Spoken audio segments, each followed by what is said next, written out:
जय जय श्री राम साथियों। मेरे चैनल रामालय में आपका हार्दिक वंदन अभिनंदन है। और प्रभु कल्याण करें, श्री राम कल्याण करें। और आज चर्चा होगी कि आपने भी सुना होगा और मैंने भी सुना ही है कि आदमी न कुछ लेके आता है और न कुछ लेके जाता है।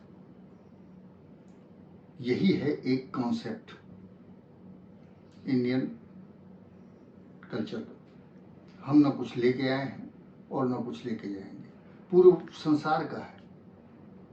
जैसे सिकंदर के लिए भी कहा गया कि सिकंदर ने अपने हाथ बाहर करवा दिए थे कफन से, ताकि जनता ये देख सके कि इतना बड़ा सम्राट कुछ भी लेके नहीं जा रहा, खाली हाथ आया है, खाली हाथ जाएगा।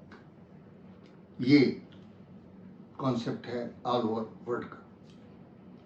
लेकिन साथियों, मैं एक छोटी सी बात बोलना चाहता हूँ। मेरा मानना है कि आदमी लेके भी आया है और लेके भी जाएगा। क्या आदमी कर्मों का फल लेके आता है अपने साथ? जीव आत्मा जब आती है तो कर्म फल अपने साथ लाती है, जिसे हमारे ग्रंथों में प्रारब्ध बोला गया है। और प्रारब्ध की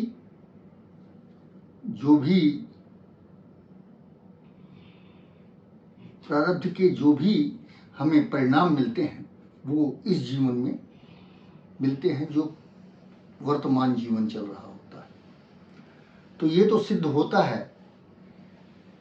कि हम लेके आते हैं और साथ लेके भी जाते हैं। लेके जाते हैं अपने कर्मों का फल। जो हम यहाँ कर रहे हैं उनका फल हम चूंकि पूर्व जन्म पे, पुनर्जन्म पे अब विश्वास करने वाले सनातनी हैं, तो हमें विश्वास है कि हम अच्छे कर्म करेंगे तो आने वाला जो जीवन या पुनर्जन्म जब होगा तो हमें उसका परिणाम अच्छा मिलेगा। हमेशा जब परमात्मा जीव गर्भ में स्थापित करता है तो तीन चीजें उस जीव को वही काउंटिंग के साथ मिलता है। वो तीन चीजें क्या क्या हैं? जिनकी संख्या निर्धारित है, निश्चित है, वो परमात्मा के द्वारा है। आत्मा को क्या क्या मिलता है जीव धारण करने में? एक चाल, ग्रास और श्वास। एक है चाल, जो हम चलते हैं उसकी काउंटिंग निर्धारित है, निश्चित है कि कितनी चालें हम चल पाएंगे इस धरा में अपने आने के बाद, कितने ग्रास हम खा पाएंगे इस धरा में जन्म लेने के बाद, और कितनी काउंटिंग होगी हमारे सांसों की, वो परमात्मा ने निश्चित कर दिया। वो दे दिया है हमारे जन्म से पहले। जैसे जीव गर्भ में आया, ये तीन चीजें उसके साथ आ गई।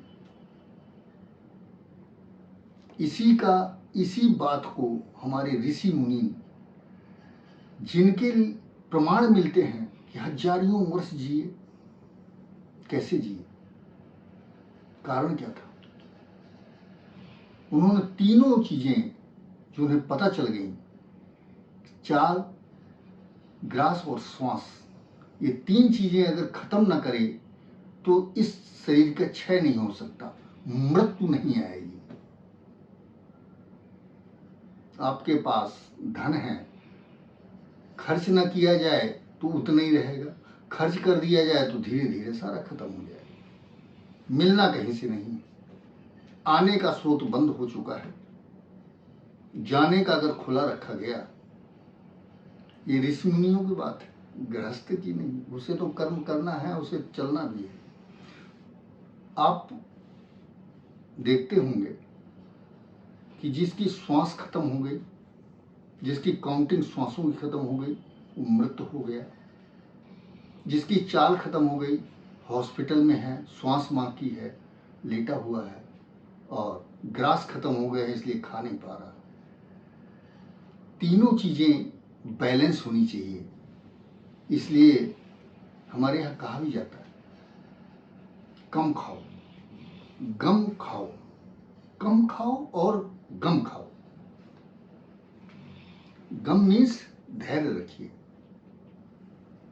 और कम खाना मीन्स खाने को बर्बाद मत करिए। कहते हैं कि भूख से थोड़ा कम ही खाना चाहिए।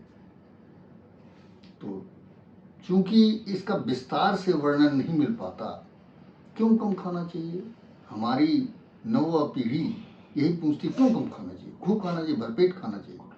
ग्रास खत्म हो रहे हैं, उनको बचाना है तो कम खाना है, धैर्य रखना है, गम खाना है। चाले मॉर्निंग वॉक करिए। जितने रिच देखते होंगे कारों में घूम रहे हैं, चाले खत्म नहीं हो रही हैं, हॉस्पिटल में वही जाते हैं।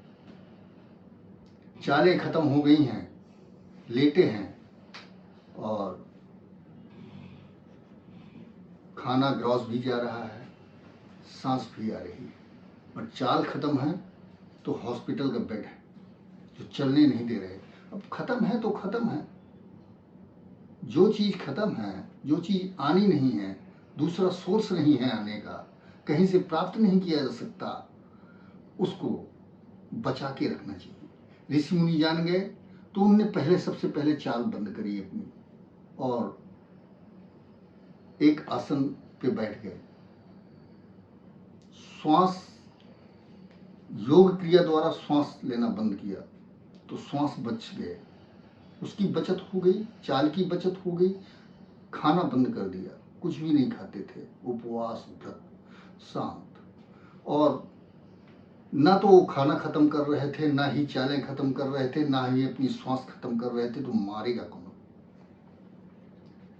कहते हैं मिट्टी के ढेर जम जाते थे, मिट्टियां खोदी जाती थी, तो उसके नीचे ऋषि बैठा हुआ, शांत, एकाग्र, श्वास बिना लिए हुए।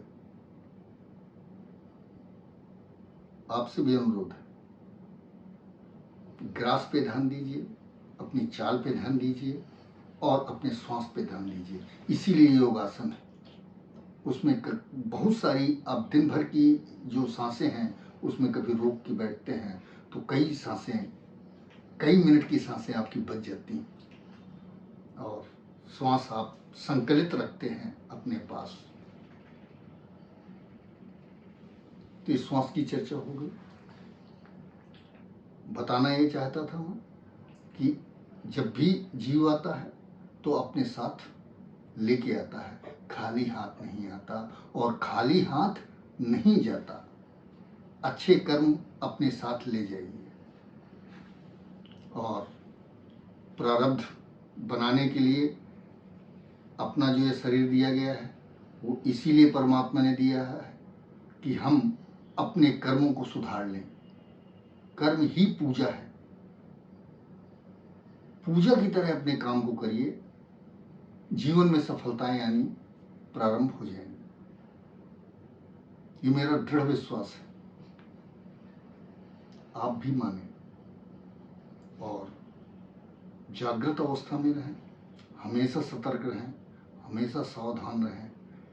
आप हिंदुस्तान के रहने वाले हैं, आप सनातन प्रेमी हैं, आप अपने राष्ट्र को प्यार करते हैं, आप अपनों को प्यार करते हैं। तो सबसे प्रथम तो आदमी अपने शरीर को प्यार करता है, क्योंकि ये दिया है परमात्मा ने। और जो अपने शरीर से प्यार करता है, परमात्मा की दी हुई इस अनमोल जो हमारे वरदान है या अनमोल भेंट है, उससे प्यार अवश्य रखिए।